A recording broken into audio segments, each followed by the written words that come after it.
Hello everyone, I am Deepthi. I am currently doing my MSc Data Science at Chennai Mathematical Institute. Welcome to my second lecture on linear regression. Today's agenda. First we will learn what is exactly linear regression, and there are two types of linear regression, that is simple linear regression and multiple linear regression. Next we will learn about the algorithms behind them and the evaluation metrics, and finally the assumptions, which are very important. In supervised learning, we have two models, regression models and classification models. Based on the target variable you have, your model comes under either of this. Suppose your target variable is continuous, then it comes under regression, and if your target variable is discrete, then it comes under classification. In order to solve the regression problems, we have various algorithms like linear regression, Bayesian tree regressor, and there are many like lasso regression, ridge regression, so on. So first, in today's class, we'll learn about linear regression. Let's start our class. As I have said, linear regression is an algorithm. So when you apply this algorithm on your data, it will try to construct a hyperplane for that data such that the error is minimum. Here, the hyperplane is a subspace whose dimension is 1 less than that of its ambient space. Suppose this is your data and you have three columns, two feature variables and one is the target variable. If you want to plot this data onto a graph, you require three-dimensional space because there are three columns and each and every row is a data point. So here this three-dimensional space is known as the ambient space for this data. And our hyperplane would be one dimensional less than the ambient space, that is two-dimensional. So two-dimensional linear model would be a plane. So here we get two-dimensional planes. If suppose you have only two columns in your data, that means one target variable and one feature variable, then your ambient space would be two-dimensional and your hyperplane would be one-dimensional lines. Linear regression, based on the number of features available, it can be called either a simple linear regression or the multiple linear regression. If suppose the number of features available is 1, then it is called a simple linear regression. If suppose the number of feature variables are more than 1, then it is called multiple linear regression. Let's start with simple linear regression. Suppose this is the data that we have, and here the sales column is the amount of sales that you had for this month, and here this newspaper column is nothing but the amount that you have invested on newspapers for advertising that product. So this is the previous data that is available, and suppose your target now is to find out the sales such that newspaper the amount that you have invested in the newspaper advertisement is given to you. If that is your problem statement, then first you need to think whether this will fall under supervised learning or unsupervised learning. Here, as if you see, you have both target variable and the feature variable. So it comes under supervised learning. And next you have to check your target type of target variable. If you see, sales can be of various number, like it can be 22.1, 22.2. It can be here the outcomes are many. So this comes under continuous variable. So this model comes under regression model. In regression model, we have linear regression algorithm. So if we apply a linear regression algorithm to this data, as we have seen, since this is a two-dimensional space, our hyperplane would be one-dimensional line. So if at all this is the graph that shows this data, then when you apply the algorithm, a linear line is fit to this data such that the error is minimum. So here what we have to learn is equation of the equation for this line is y is equal to mx plus c. Here the two parameters slope and intercept are the variables that we have to find out. So now our target is to find out this slope and intercept, that means the parameters, using the data we have. That is our target.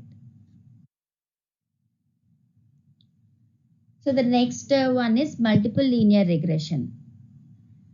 Here we have two columns. That means you have invested both on newspaper and radio advertisements, and this is our sales. Suppose this is our data, and if we since this is a three-dimensional ambient space, you will have a two-dimensional planes that is fit to this data when you apply the algorithm.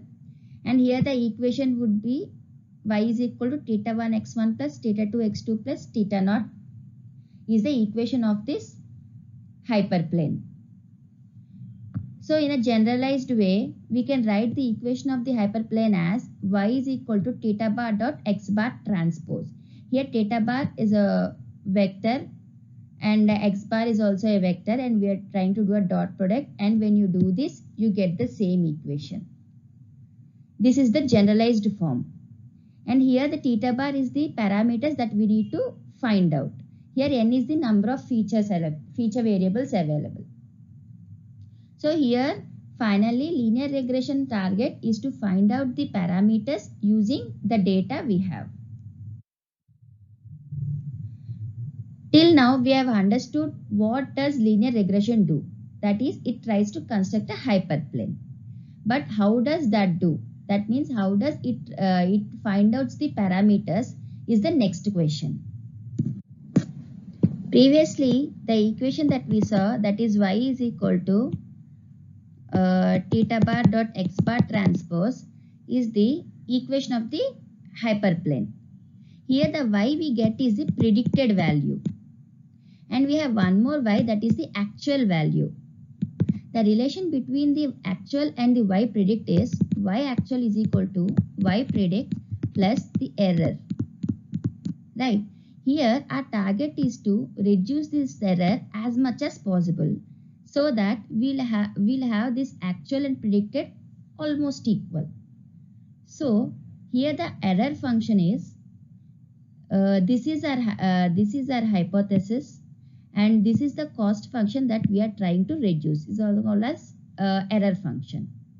Here n is the number of feature variables, and m is the number of records, that means number of training examples that we have. So finally our target is to reduce this cost function. Here if you see, this is the predicted value and this is the actual value. So y predict minus y actual whole square, and we are adding this over all the records. So finally we are trying to reduce this cost function. There are various ways to reduce this cost function. So let me explain these methods using an example. Suppose you have a dough. Okay, you need to make, your target is to make the chapatis, and first before making chapatis you need to make few rounds, right? You suppose here your target is to make rounds of size say 1 inch. You can follow two methods. The first method is you actually calculate how much dough you require to make this 1 inch rounds by taking the calculating the volume of this round by 4/3 pi r cube. Once we get the exact volume that is required to make the round, you take exactly that much amount of dough and make the round, and you finally get the target what you wanted. So this type of method is known as closed form method. That means you're directly trying to get the solution. So there is another method. What you do, first you take some amount of dough and then you make a round out of this. Then you try to calculate the radius of this. If suppose the radius is greater than 1 inch, then what you do, you remove some amount of dough out of this, and then again whatever the remaining part is there, you make a round out of this. If suppose that now the radius is less than 1 inch, then what you do, you add some amount of dough to it and then make another round. You do this iteratively until you get a 1-inch round. So this type of method is known as iterative method. Similarly, as in this case, here for reducing the cost function also, we have two types of methods, like ordinary least square method and the gradient descent method.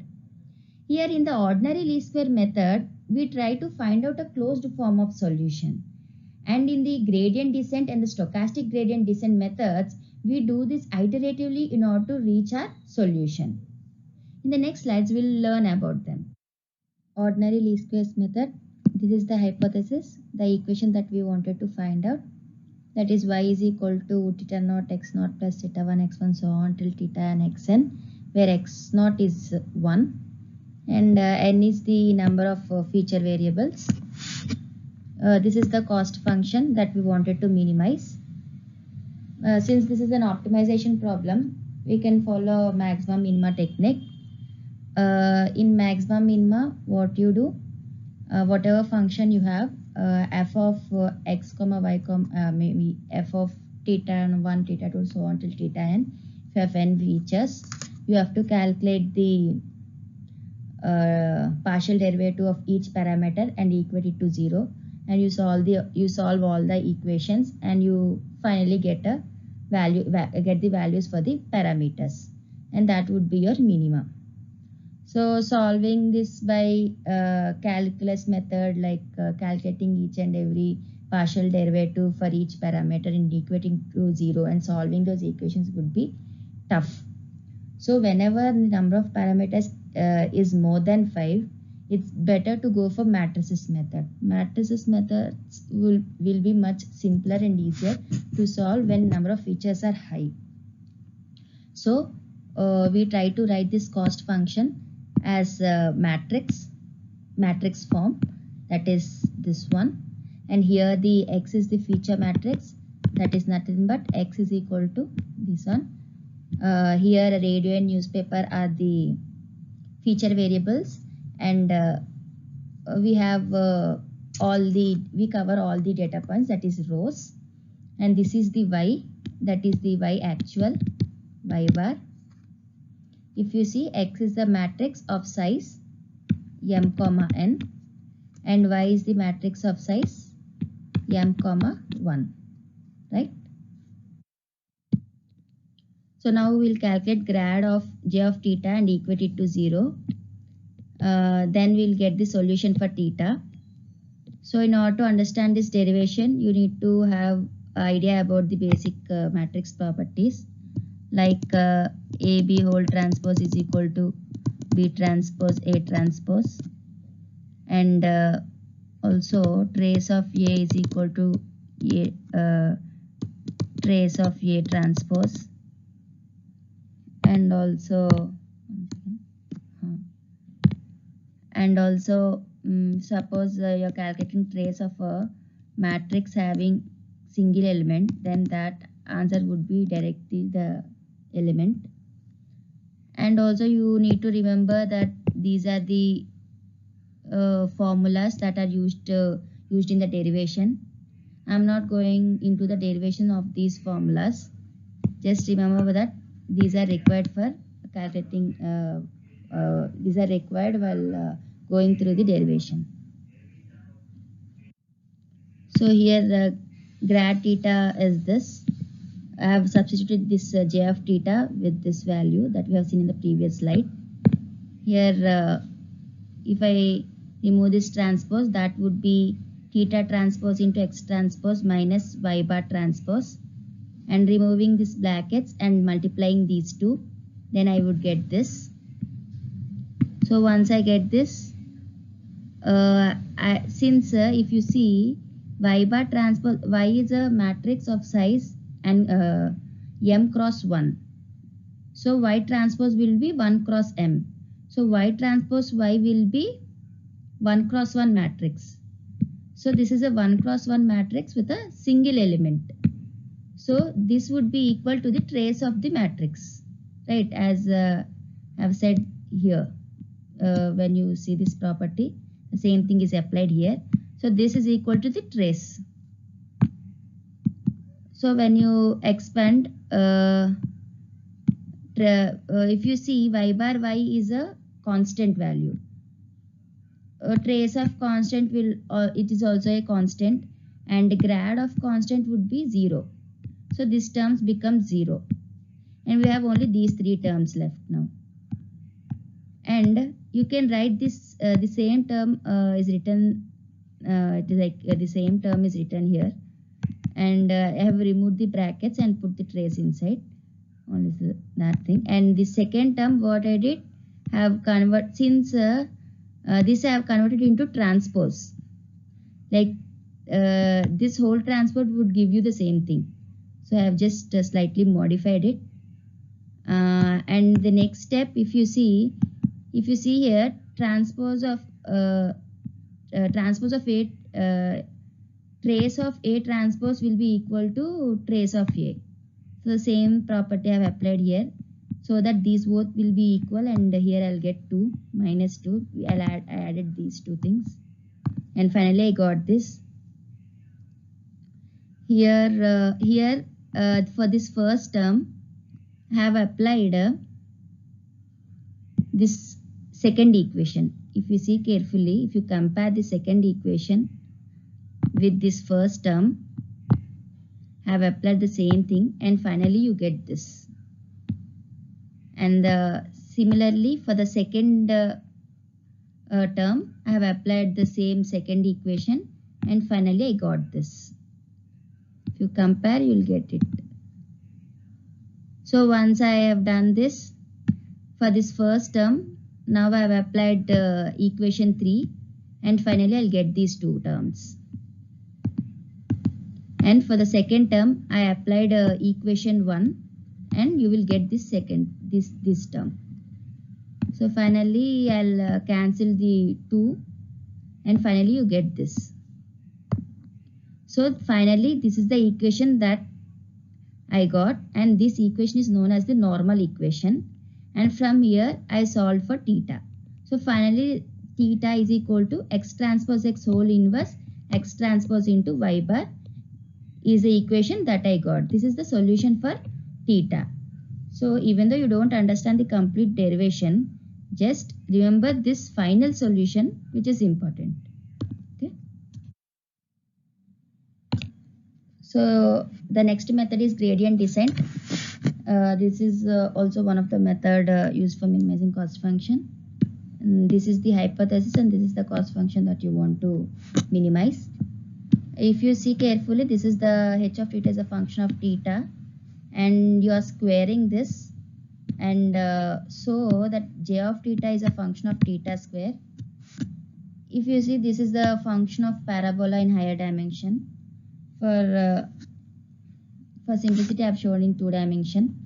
So this is the minimum point that we wanted to find out, and suppose this is the coordinate system that we have, and this is the point we now wanted to find out.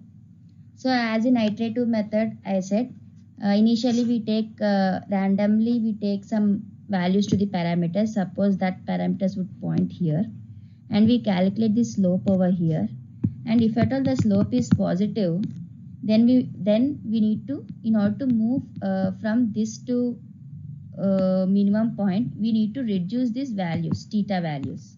So we subtract the values with whatever theta value we have, we'll subtract some amount from this one in order to reach towards minimum. If suppose whatever random value that you have taken is somewhere here, and if you calculate the slope, and here the slope is negative. If the slope is negative, if you want to reach from here to the minima, you need to add some value to it in order to reach to the minima. That means you need to move to the right. So that is the intuition between the formula equation. See, theta j, if the slope is positive, then you need to subtract the values. That is why we put minus over here. If at all the slope is negative, then we need to add values in order to reach the minima. That is the reason we have minus here. So minus into minus would become plus, and theta values are increased. So this is the intuition behind the formula. This we do it iteratively till we reach the minimum point. And if you see here, alpha means the learning rate. So this is what this complete thing is, the what we either add or subtract from theta. So this step size keeps decreasing once this step size looks something like this. That means the step size keeps decreasing once you move towards the minima. It is designed such a way, because if the step size is constant every time, then see, then this would become like this. Then you would miss this minimum point. And if that is the reason why, as the slope decreases, that means as we move towards the minima, we try to reduce the step size. That is why the step size is always proportional to the slope. Where the slope is less, the step size is smaller. So finally we got this equation, and here the unknown is dou by dou theta j of theta. This we need to calculate now. If we do the partial derivative, we get this. This is similar to derivation for x square is 2x, right? So this is similar to that. And after this, substituting this h of theta with the original value. And since it is a partial derivative, all other values are kept to be constant, and then derivation is done. So we'll get xj, and this is with this one we substitute in place of dou by dou theta j. So finally this is the equation we need to iterate over all the data points we have, and we iterate this until it converges to a minimum point. So this is the algorithm that we are doing in the gradient descent. Stochastic gradient descent is also one of the cost minimization technique, and this is similar to gradient descent. If you see, the formula is same, but the only difference is in the previously in the gradient descent, for single iteration you use all the data points in the data set. But in stochastic gradient descent, for each iteration you use only a set of data points. If suppose you consider your batch size to be 50, then you use only 50 data points in order to make change to theta in one iteration, and you use those 50 data points repeatedly until it converges, and you finally get some theta. Over this values of theta, you put the next 50 values and then do the iteration. So doing like this reduces the accuracy, but this is faster algorithm than compared to gradient descent. So this is some way advantageous than gradient descent when your data set is large. Now we'll compare the three algorithms that we have studied. OLS gives us closed form solutions, but it is not feasible to get the closed form solutions all the time, because the solution contains an inverse, that is x transpose x whole inverse. Inverse exists only when the determinant is not equal to 0. If at all your data contains the dependent variables, then your debt will become 0. At that time, inverse doesn't exist, and getting the solution is not feasible. And also, since there is an inverse in the solution, the time complexity for calculating the inverse of a n cross n matrix is order of n cube. That is very high. If suppose your number of features increases too much, then your time complexity also increases, and working with large data is not feasible. So if you see in the gradient descent, this is more efficient way to work when n is large. And the disadvantage with the gradient descent is it doesn't work for non-convex curves.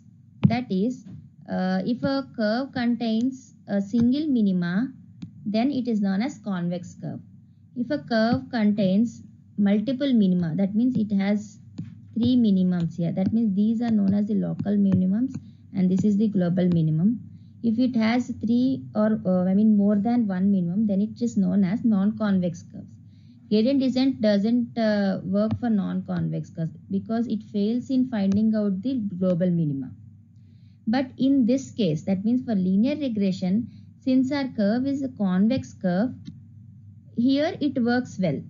Here there is no problem. And here if you see, it is a costly operation if m is large.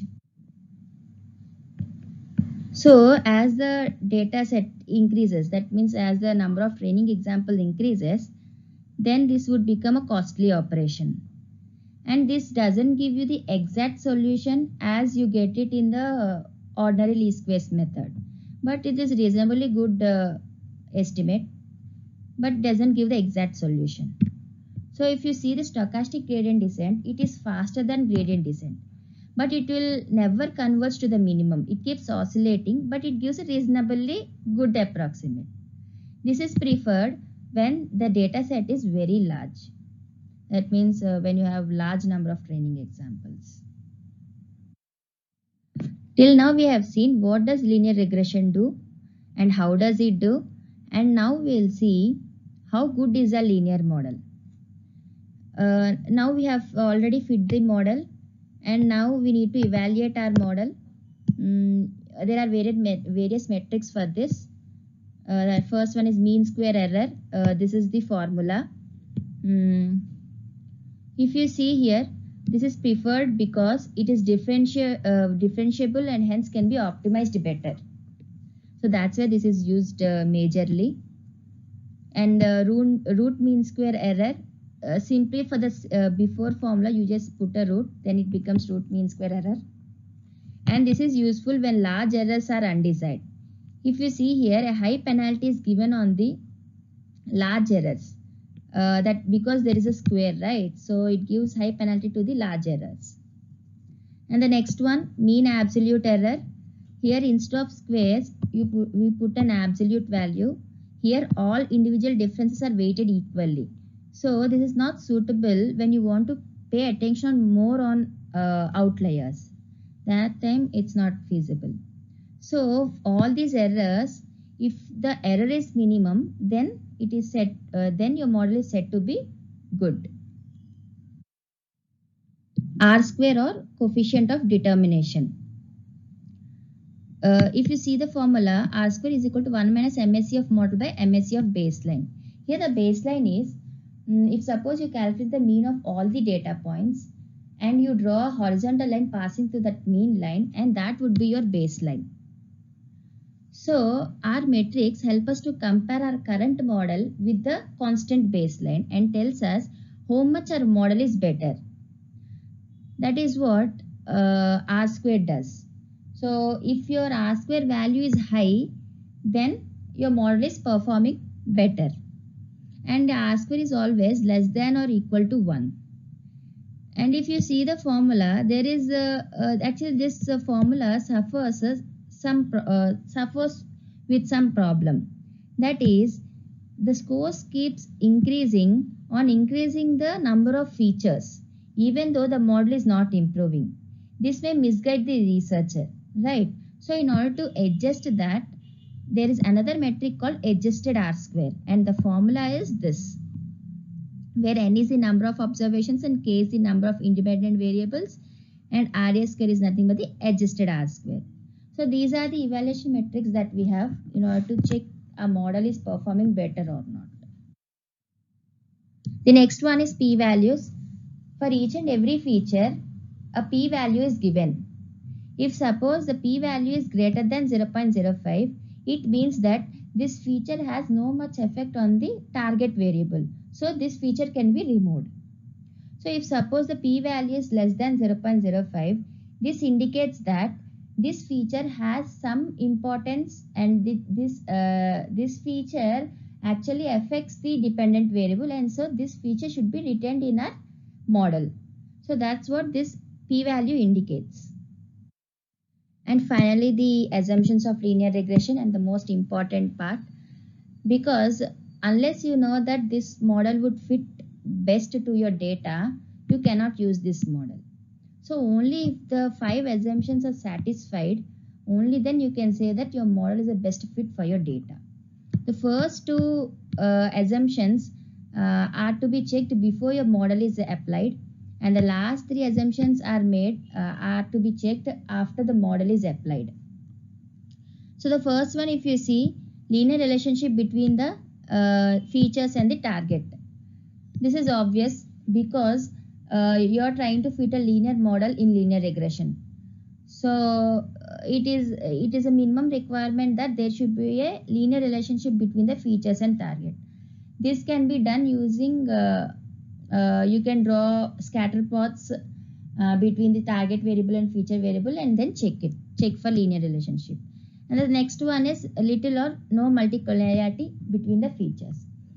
So the scikit-learn linear regression algorithm uses ordinary least squares as its cost minimization technique. So as we have seen in that, there is an inverse in it. So inverse doesn't exist if there are dependent features. So dependence is nothing but the multicollinearity. So we shouldn't have dependent features, and the features should be independent. That we need to check before applying the model. The next one is homoscedasticity. If suppose you have finally built a model and this is the regression line that you have got, and these are the data points. If suppose the data points are uniform around the line, then it is said to be homoscedasticity. That means the property of homoscedasticity is satisfied. If suppose this is your regression line and your data points are something like this, suppose. If you see here, at this part, there are less number of data points around this line, and this part there are more number of data points around the line. So this indicates heteroscedasticity. That means your model is not fit properly. I mean the model is not fit properly to your data. So homoscedasticity assumption is very important. The next one is normal distribution of the errors.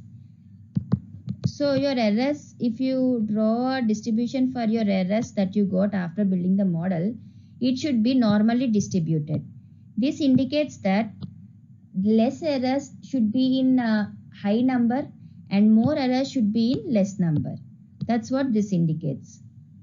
The next one is residuals are independent. This means that residual is nothing but the y predicted minus y actual. That value is known as the residual, and this residual should be independent of the previous one. So suppose you have two training examples. The first training example you have got some residual R1. For the second training example you have got R2, and this R2 shouldn't be dependent on the R1. That's what this means. In order to check these assumptions in a practical way, I'll explain in the implementation part how to check these assumptions. So this is the end of the lecture 2. I hope you all have understood, and if you have any queries or comments, you can drop a mail to deepthi.putdata@gmail.com. In the coming lecture, I'll talk about regularization techniques, that is ridge regression, lasso regression, elastic net regression. So you can look into the next lectures also. And thank you so much. Happy learning.